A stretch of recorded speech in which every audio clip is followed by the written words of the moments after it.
नमस्कार। स्टडी सर्जी में आप सभी का स्वागत है।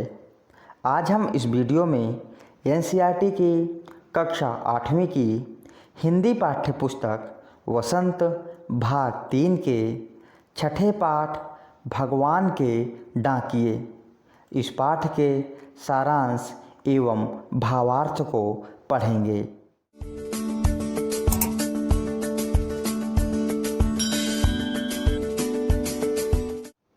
आइए वीडियो शुरू करते हैं। सबसे पहले इस पाठ के कवि के बारे में जानते हैं। इस पाठ के कवि हैं रामधारी सिंह दिनकर, जिनका जन्म 13 सितंबर 1908 में सिमरिया घाट बेगूसराय बिहार में हुआ था। इनकी मृत्यु 24 अप्रैल 1974 में हुई। इनकी प्रमुख रचनाएं हैं कुरुक्षेत्र, उर्वशी, रेणुका, रश्मिरथी, द्वंद्व गीत, बापू, धूप छां, मिर्च का मजा और सूरज का व्याह। भगवान के डाकिए। इस पाठ में कवि रामधारी सिंह दिनकर जी ने पाठकों को प्राकृतिक उपादानों के माध्यम से प्रेम, समानता, विश्व बंधुत्व, एकता और भाईचारे का संदेश दिया है। आइए अब पाठ को शुरू करते हैं।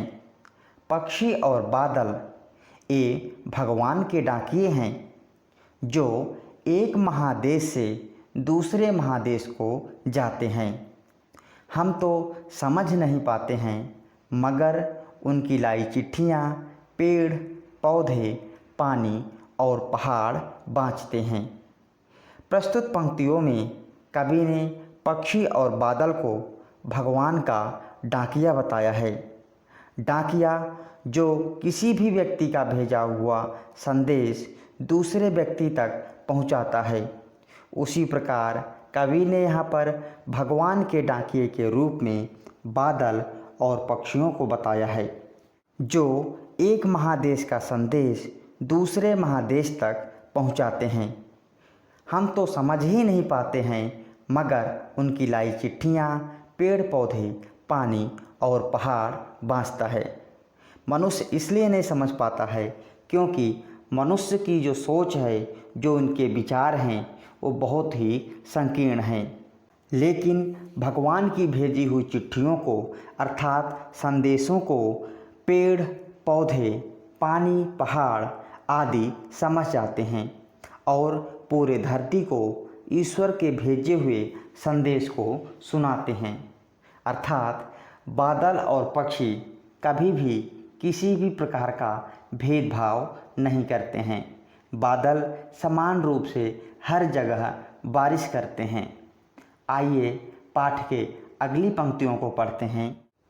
हम तो यहाँ आंकते हैं कि एक देश की धरती दूसरे देश को सुगंध भेजती है और वह सौरभ हवा में तैरते हुए पक्षियों की पाँखों पर तैरता है और एक देश का भाप दूसरे देश में पानी बनकर गिरता है। कवि इन पंक्तियों के माध्यम से ये बताना चाहते हैं कि मनुष्य की जो सोच है वो बहुत ही छोटी है। अपनी छोटी सोच के कारण मनुष्य एक छोटी सीमा में बंधकर ही काम करता है, जबकि प्रकृति इसके विपरीत धरती पर व्याप्त फूलों के महक को, जो कि हवा में तैरती है, पक्षियों की पंखों पर सवार होकर एक देश से दूसरे देश में जाती है।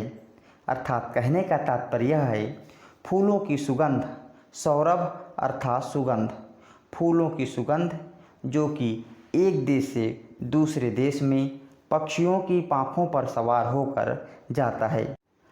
इस देश की खुशबू दूसरे देश को महकाती है और दूसरे देश की खुशबू पक्षियों के पंखों के माध्यम से इस देश को महकाती है। आखिरी पंक्तियों में कवि कह रहे हैं, एक देश का भाप दूसरे देश में पानी बनकर गिरता है।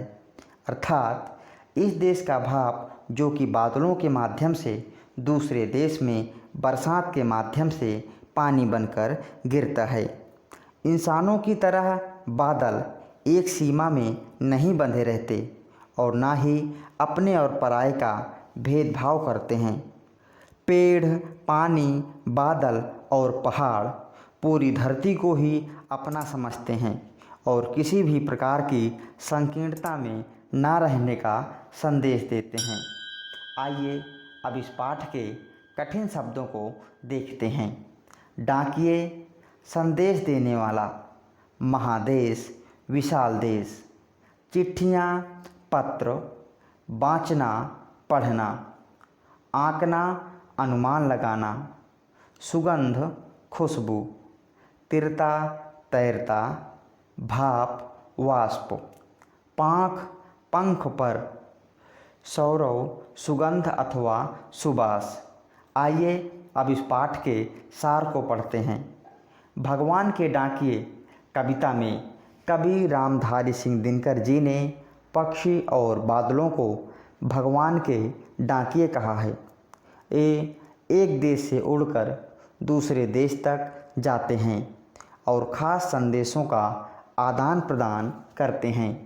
ये संदेश हम समझ नहीं पाते, लेकिन भगवान के संदेश को पर्वत, जल, पेड़ पौधे आदि बखूबी समझ लेते हैं।